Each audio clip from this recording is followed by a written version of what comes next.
This week's Muscle Car of the Week is this beautiful medium blue Ford Mustang BOSS 302.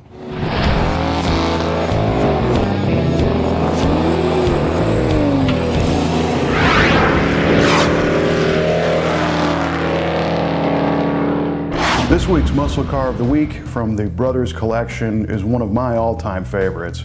It's a 1970 Ford Mustang BOSS 302. Now, the BOSS 302 was built by Ford to be the street version of their Trans Am race car, and that's what I think is so cool about it. It's truly a racing-inspired car. The Trans Am organization had a rule that said you had to build a certain number of street versions of the cars that you competed with, so Ford did the street version. And designer Larry Shinoda was once asked what was this top secret Mustang he was working on, and he said, hey, it's Boss's car. And that's where the name BOSS came from. It's kind of a simple story. The 302 portion comes from the fact that the SCCA, which set the rules for Trans Am, had a 305 cubic inch limit on any engine that was going to be raced in Trans Am. And Ford already had a 302, so they stuck with the 302 V8 Windsor block. It's 4x3 inch bore and stroke dimension, and then built the BOSS 302 engine around that.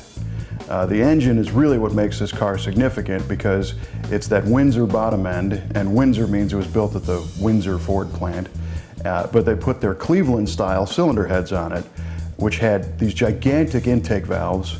In '69, they had 2.23-inch valves and 1.77-inch exhaust. For 1970, they shrunk those down to 2.19 inches and still the 1.77 exhaust. By comparison, these are valves bigger than you found on most big block engines, and they were being used on a relatively small 302.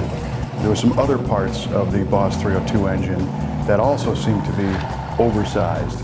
For example, the Holley 4-barrel carburetor was a 780 CFM version. You know, when you talk about a 302 V8, you're normally looking at a 600 or maybe a 650.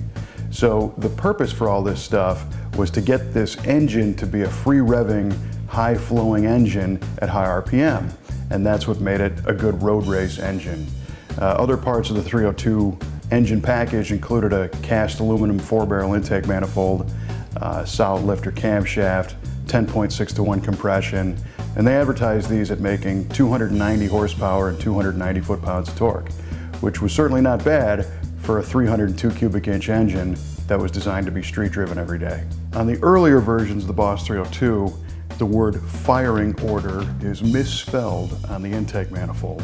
They spelled it firing, F-I-R-E-I-N-G, instead of F-I-R-I-N-G. Just one of those weird things that happens. All the BOSS 302s had manual transmissions, although it's been found out that there was two different kinds. They were both Ford Toploaders, but you could get a wide ratio or a narrow ratio 4-speed. The suspension package on a BOSS 302 is one of my favorite elements of the car. It's lowered a little bit as compared to the regular 1970 Mustangs.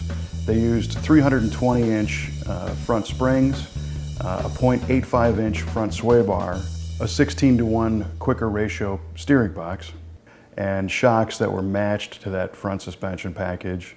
It had 11.3-inch front disc brakes. The rear springs were special. 1970, they added a rear sway bar, and it had 10-inch rear drums. So this car was designed to handle as well as it was designed to go fast. But perhaps one of the coolest things about the BOSS 302 is the way it looks. This particular car is finished in medium metallic blue. They came in a bunch of different colors. They made 469 of them in this color. The 69 and 70 Mustang already had an aggressive look with the sports roof glass and the pitchback windshield and the sharp nose, but Larry Shinoda took it to another level by adding the sport slat louvers on the rear window, the blacked out treatment on the deck lid and tail pan, and of course the signature BOSS 302 striping that goes up the nose and across and down the sides of the car. And we really like the shaker hood scoop coming through the hood, which just really gives it some teeth.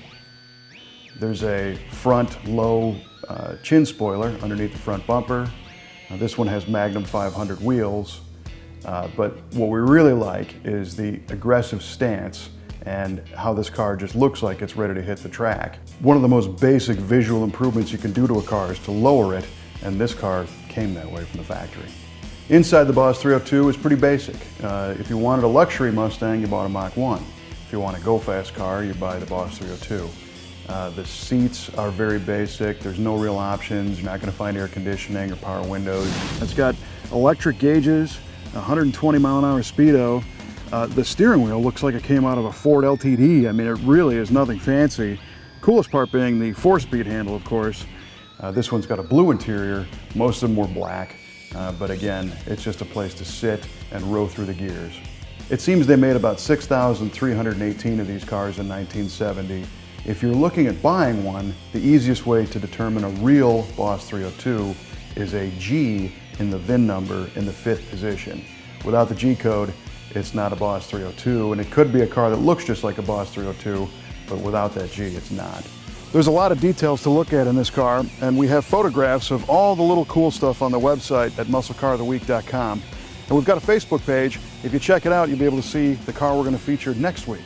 In fact, we might have a little picture you can try and guess what it is. And don't forget our YouTube channel, where if you subscribe, you'll never miss an episode of Muscle Car of the Week.